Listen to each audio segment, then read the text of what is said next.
I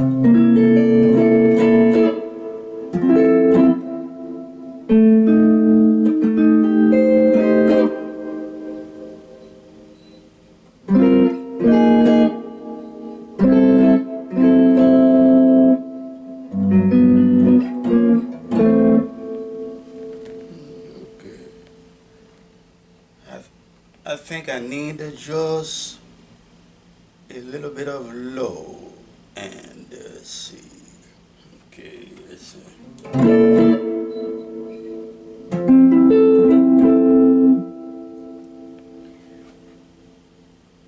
Okay, I think I'm good now.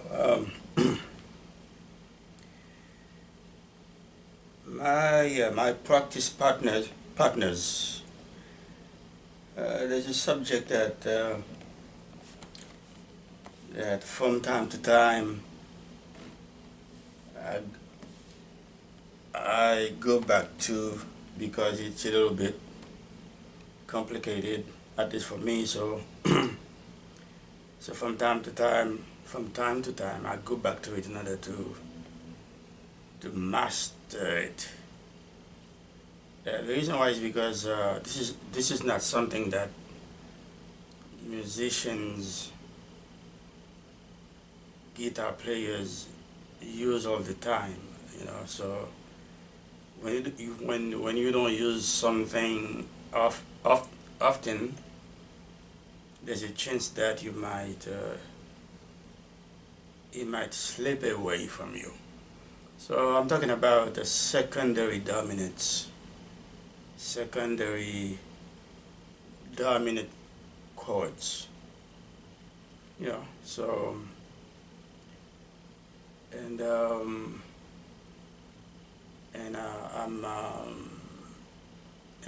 actually I'm talking about secondary dominant chords in the major scale. So if I'm talking about secondary dominant chords, so that means there are also primary dominant chords. So in the key of C major, for example, where you have seven notes, and then when you repeat the tonic, the root, you got it. Then so you have 8 notes in the scale, because you have the octave, C octave, and we already know that to each note,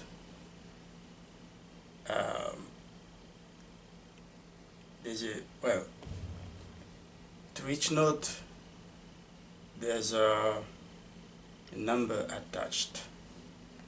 So starting with the root of the scale, C, note number 1, D note number 2, E, 3, and so on until you get to C again, which is the 8th, which is the octave. So we already know that there's a strong in any key, in any major key, there's a strong affinity, a strong relationship between the dominant seventh of the scale and the root. And the dominant seventh chord of the major scale, we know it is on the 5th degree of the scale. In the case of the C major scale, we're talking about G. So the dominant seventh chord of the C major scale is G dominant 7.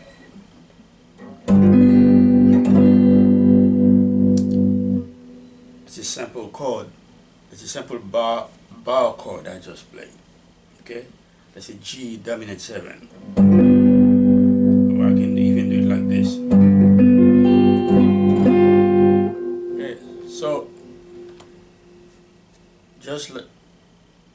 just like I just said, there's a strong relationship between the the the uh, the dominant seventh chord, which is the G in this case, and the root chord.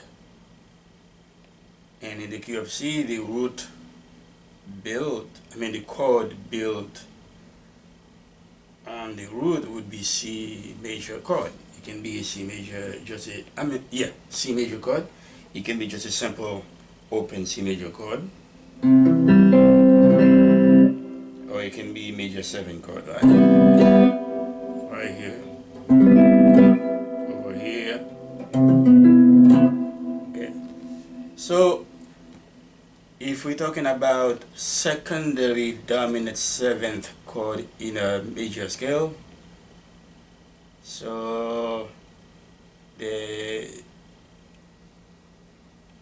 in this case, there's also a primary dominant 7th chord. The primary dominant 7th chord is the normal dominant 7th chord of the major scale, the normal one. In this case, that's the G. In the case of C major scale, that's the G. G dominant 7 chord, and the primary dominant 7 chord in the major scale normally will resolve on the 1 chord. Okay, G dominant 7 chord resolving on the 1 chord is C major chord, or C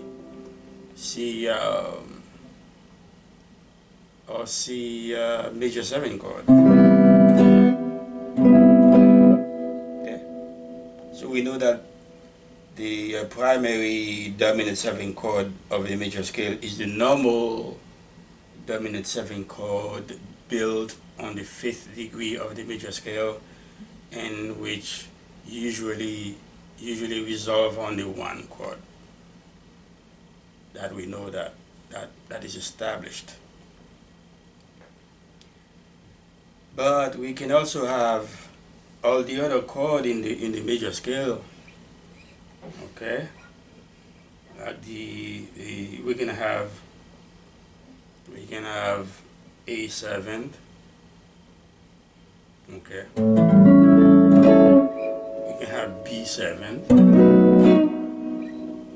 Okay, we can also have C dominant 7 in the C major scale. But what you do, you just substitute the normal C major chord or C major 7 chord. You substitute it with C dominant 7 chord. But one thing that that happens all the time in music, where you substitute chords with other chords. So if I substitute the normal C major chord in C major scale with C dominant 7th chord, now that C dominant 7 chord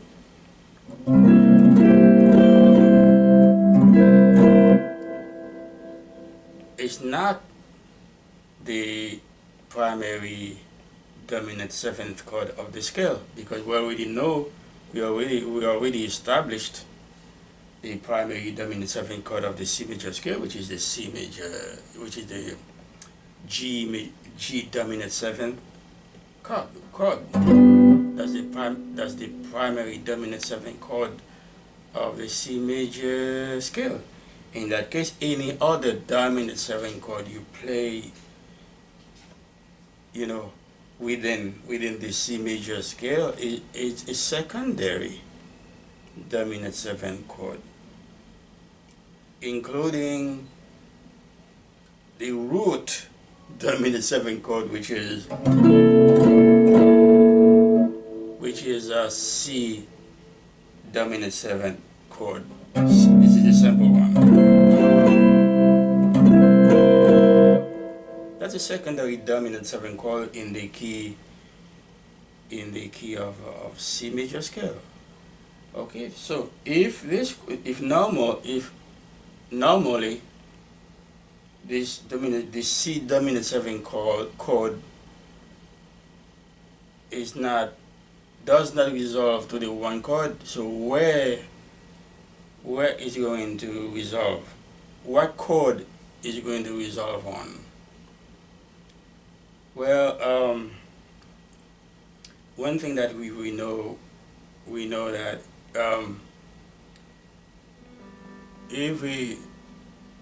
in my opinion, and every time you talk about secondary dominant 7 chords within a major scale, you can expect the music, whatever music you're playing, to modulate, because the dominant 7 chord, they're not going to the secondary dominant 7 chord are not going to resolve on the 1. They're going to be dominant 7 chord of all the scales. So there's more than likely, if you're playing a song and you're playing dominant, you play in a specific major key, and then you play the primary dominant 7 chord, and then now you're gonna play all the dominant dominant 7 chord within the scale within the same major scale you're using. You can expect to modulate. You can expect the song, whatever music you're playing, to be modulated to other scales, because the dominant 7 chord, they will definitely resolve on other roots of other scales.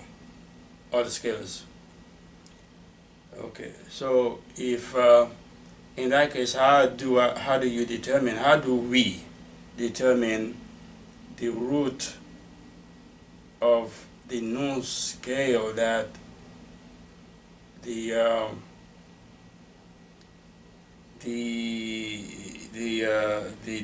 C, the secondary dominant 7 chord is going to resolve on? Okay, I can give you an example here. So what you do, this is the C dominant 7 chord in the key of C. I'm using the key of C major scale. So if I play C dominant 7 chord, okay, I know it's not going to resolve on the 1. So I need to find his chord. I need to find its chord of resolution. So how I do that? So what I'm going to do, below the root of the secondary dominant 7 chord, in this case the C dominant 7 chord, below the root, I count a perfect fifth. When I say a perfect fifth, I'm talking about intervals. That means the distances between notes in the scale. A perfect fifth is actually an interval of fifth. That's what it is. They call it a perfect fifth because a perfect chord, a perfect interval, does not have either minor or major connotations. So So that's why it is called a perfect. So that's why we also have something. We also have an interval called a perfect fourth.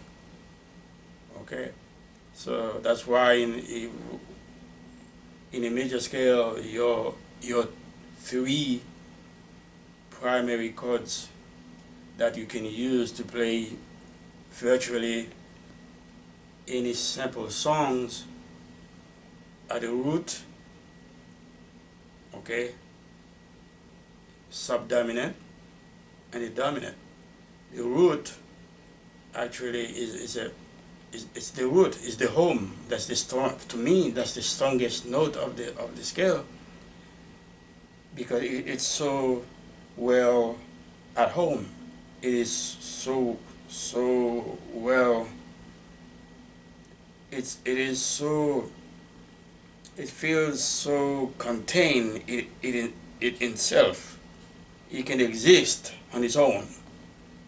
That's the root, So now when you go to the subdominant chord, it's not that stable, because it wants, when you play subdominant chord in the for example, in the key of C major scale, is going to be the subdominant. The subdominant is the fourth note of the scale, so you got a chord on it. That chord is not stable, because it's not stable. That means it's not stable like the one chord. That chord wants to move to another chord. It wants to resolve to another chord. So that's between one and fourth in the in the key of C major. Yeah, between C and F, you got a perfect fourth interval. That means the perfect fourth is neither major nor minor. Okay, that's why it's called a perfect fourth, a perfect interval. You got a perfect fourth and a perfect fifth. So no wonder that the three primary chords in a major scale are the perfect chords, the perfect interval chords, the fourth subdominant and the fifth dominant, and then the one, which is actually, in my opinion, the strongest note of the scale. So I'm coming back to my previous secondary dominant chord, which is actually, I'm using a C dominant 7. Okay. Okay, to find the root that the secondary dominant 7 chord is going to resolve on, you're going to count a perfect fifth interval below the root of the dominant 7 chord. In this case, the C dominant 7 chord. So we're going to count together, okay? We're going to count a perfect fifth. That means an interval of fifth, the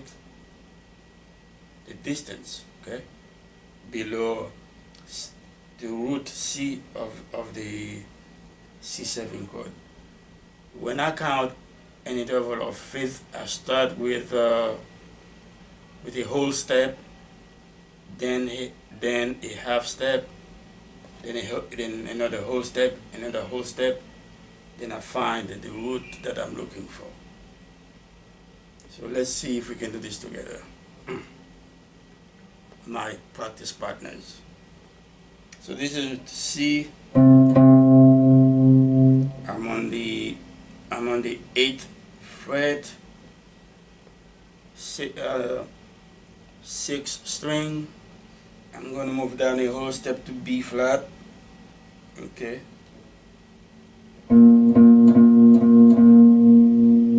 And half step, because that's what I do when I count the steps of a perfect fifth going in reverse. So I count a whole step, a half step, and another whole step, another whole step. So I got a whole step now. So I'm gonna go to E as a half step. Then I go to G as a whole step. Then I go to F as another whole step. So I know that below my secondary dominant 7-chord root, which is a C, a perfect fifth below the root C is an F.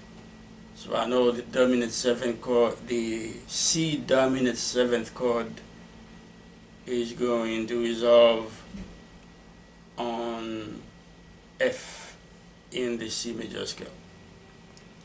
Okay. Now this is perfectly, this is very good because for the C major scale here, I'm using this is very good because the note F in the major scale is a diatonic to the C major scale. When I'm talking about diatonic, that means that note is naturally part of the C major scale. Okay, let me give you an example. What is diatonic? In my opinion, diatonic and non-diatonic notes of a scale. If I play, because you know every time you play a scale, but I'm using a major scale as an example, there's a specific intervals that are between the notes, structures. Okay. So there's rule. There are rules of intervals that you need to respect when you play the scales. Like in the major scale, if you play major scale, the rules is you're gonna play a whole step, then you play a half step, then you play a whole step, and another half step, and another half step. Okay? So usually when I count the intervals, I count by only half steps, but for the purpose of this explanation, I use just whole steps. So and you know, if we interval in a scale, like in a major scale, if we interval has a name according to the number that is attached to the letter name of the scale. Okay, there's a name. Every interval has a name.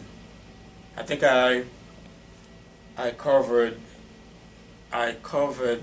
the name of intervals in the major scale in another video, YouTube video. If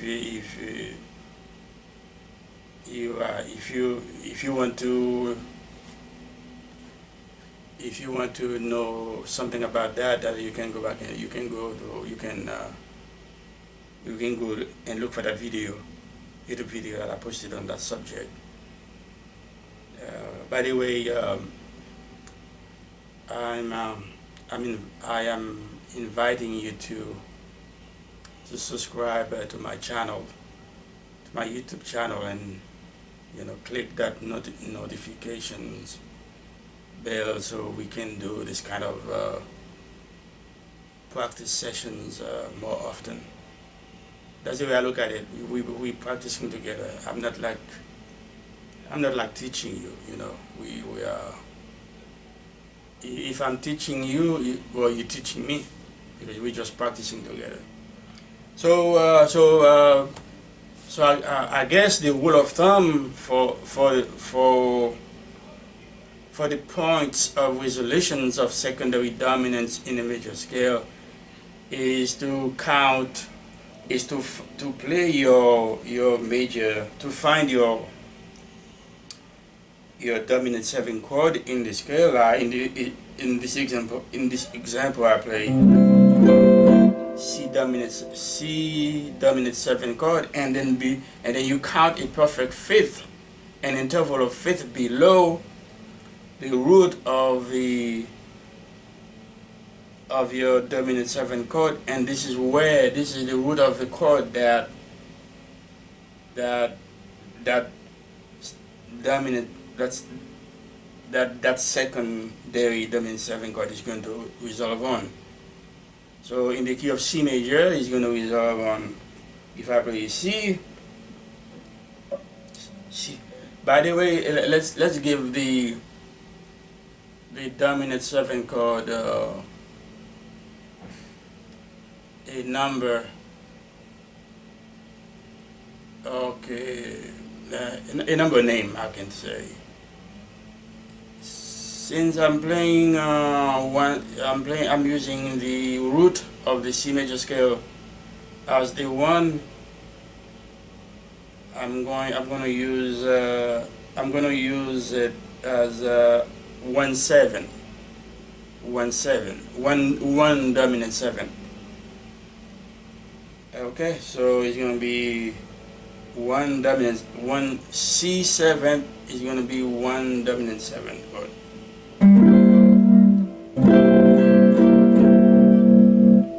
And we already know it's going to resolve on the 4th degree of the C major scale, which is F. Okay.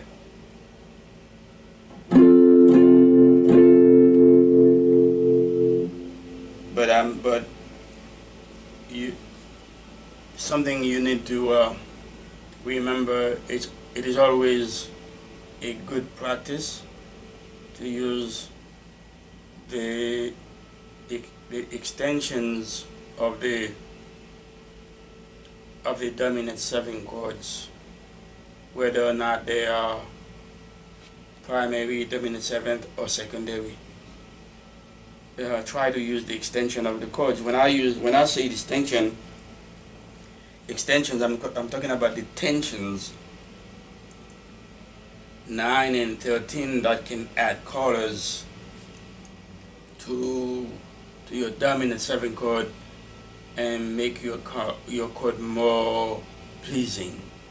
So I'm going to use to the C dominant 7 chord. I'm going to use extension 9 and 13. 9 is actually 2, the second note of the scale, 2, which is D, and 13 is actually the 6th note of the scale, which is A in the key of C.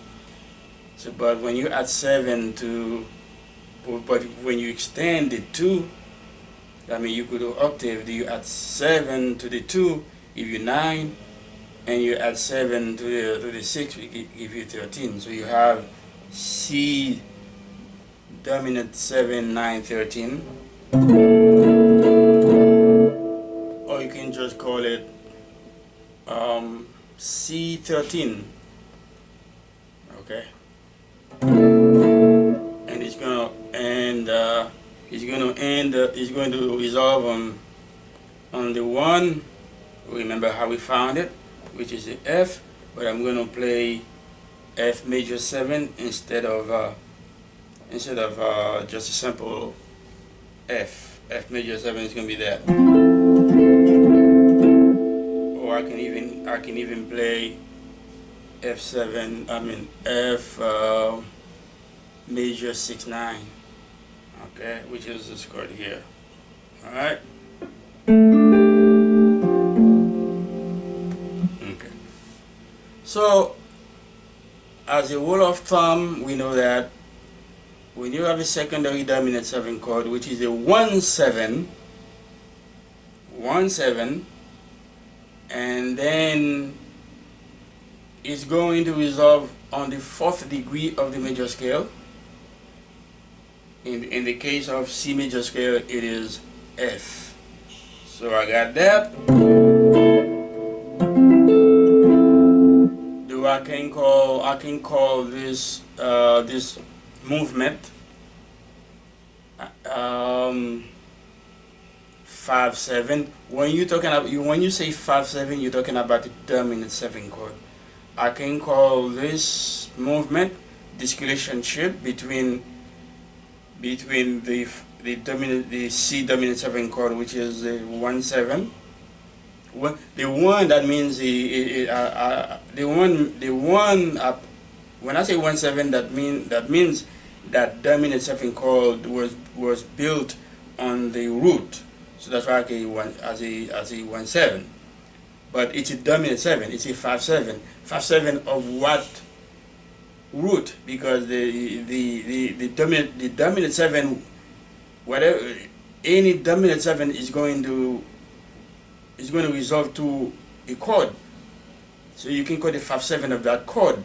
So since this dominant 7, C dominant 7 chord is going to resolve on the 4th degree of the C major scale, I'm going to call it 5/7 of 4. Okay.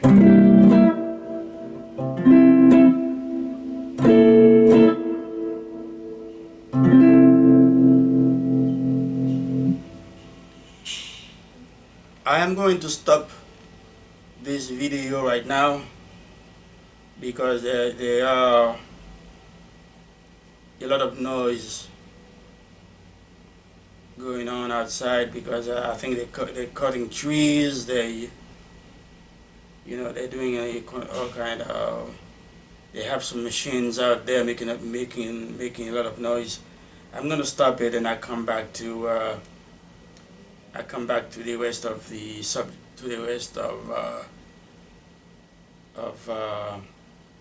what I needed to go over in another video. But I know, I'm pretty sure that you get you understand what I'm talking about. I'm talking about primary dominant 7th chord, as opposed to secondary dominant 7th chord. So I'm going to stop now, and I come back to the rest of it because too much noise outside. Just like I said, they're cutting trees. I don't know if you can hear it now, but I know they're gonna get closer to me. So I'll see you later, and then keep playing, and then keep learning. Bye. Take care.